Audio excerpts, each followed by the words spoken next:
Bonjour à tous, je suis désolé mais le sujet d'aujourd'hui ne va pas être plaisant. Le 7 février 2025, la petite Louise, 11 ans, est sauvagement assassinée. Son meurtrier, Owen, un jeune homme de 23 ans, est vite identifié et arrêté. Au moment où j'enregistre cette vidéo, le 12 février, il est passé aux aveux. Vous vous demandez peut-être pourquoi je parle de quelque chose d'aussi glauque sur une chaîne consacrée au game design. Eh ben, c'est à cause de ça.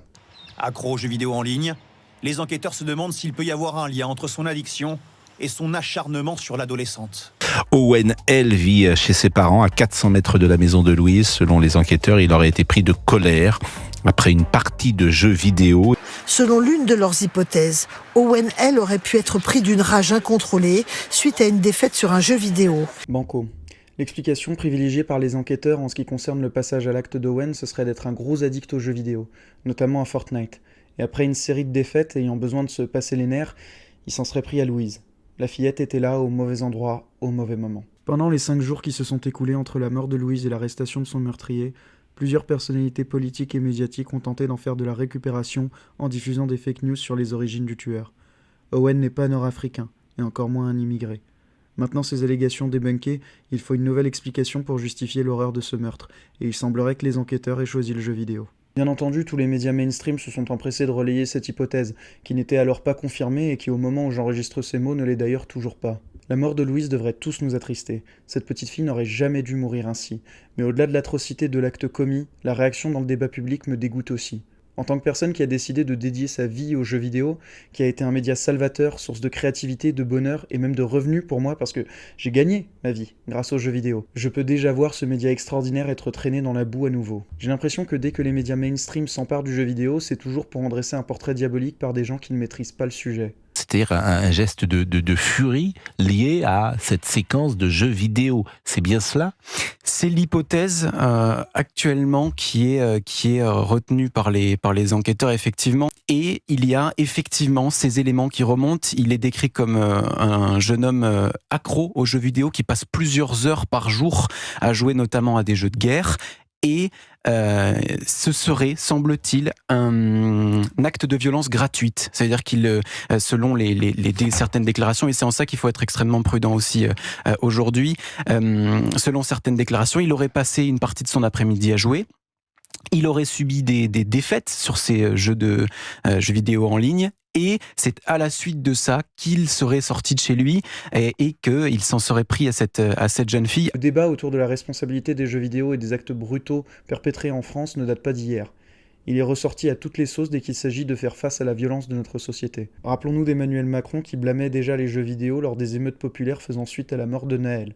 Ce qui, chez les plus jeunes, conduit à une forme de sortie du réel. Et on a le sentiment parfois que certains d'entre eux vivent dans la rue les jeux vidéo qui les ont intoxiqués. Ou pour les moins jeunes d'entre nous, des débats liés au meurtre antisémite de Mohamed Merah en 2013. Et Merah était imprégné de ça, il regardait tous les films de guerre, les jeux de guerre. Son profil à lui se retrouve d'ailleurs chez beaucoup d'autres grands criminels, c'est quand même des gens qui sont capables de s'enfermer pendant 3 jours chez eux pour tuer virtuellement. Ce débat n'est pas non plus limité à la France. Donald Trump pointait également du doigt les jeux vidéo suite à une énième tuerie de masse dans une école aux États-Unis. Second, we must stop the glorification of violence in our society. This includes the gruesome and grisly video games that are now commonplace. Technique déjà utilisée dans les années 90, notamment suite à la tuerie de Columbine en 1999, où 2 adolescents ont tué une vingtaine de leurs camarades dans leur lycée.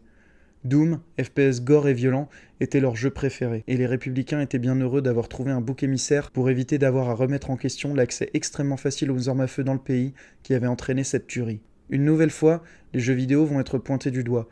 Bruno Retailleau, ministre de l'Intérieur, a d'ailleurs déjà commencé. Je pourrais vous faire une longue tribune en vous montrant les centaines d'études qui affirment qu'il n'y a aucun lien entre jeux vidéo et violence. Mais ça ne servirait à rien, car il y a une manœuvre politique évidente derrière la volonté de pointer du doigt le jeu vidéo dans cette histoire. Owen était déjà connu des services de police pour vol à l'arraché, et une main courante avait même été déposée contre lui par sa propre petite sœur qu'il frappait régulièrement.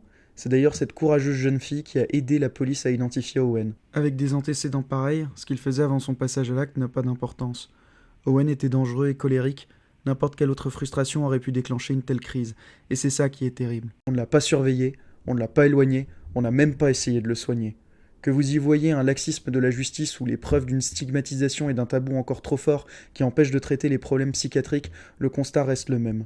En France, nous ne sommes pas prêts à adresser la violence de manière systémique, sûrement parce que c'est trop compliqué, et que blâmer les jeux vidéo comme l'a fait Retailleau, c'est beaucoup plus simple. Dans les années 1950, on blâmait le rock'n'roll. Dans les années 70 et 80, le cinéma d'horreur. Dans les années 90, les jeux de rôle tels que Donjons et Dragons, et depuis le début des années 2000, c'est au tour du jeu vidéo de s'en prendre plein la tronche. La technique est toujours la même, mais ne vous laissez pas avoir. Aujourd'hui, il y a plus de 35 millions de Français qui jouent aux jeux vidéo. La petite Louise y jouait peut-être aussi, et ça ne fait pas de nous tous des monstres sanguinaires. Des millions de personnes jouent à Fortnite, et comme un seul joueur sur 100 peut gagner chaque partie, ces millions de joueurs passent la majorité de leur temps à perdre. Pourtant, ça ne fait pas d'eux des tueurs. Je terminerai cette vidéo en vous invitant à faire 2 choses. Premièrement, si quelqu'un dans votre entourage se met à blâmer les jeux vidéo pour cet acte, ne le laissez pas faire, et rappelez-lui la réalité des choses. Deuxièmement, apportez votre soutien si vous le pouvez à la famille de Louise. Une mort aussi injuste et suffisamment cruelle comme ça pour qu'elle ne se transforme en étendard d'un débat public stérile. Merci de m'avoir écouté, prenez soin les uns des autres, et à bientôt sur la chaîne.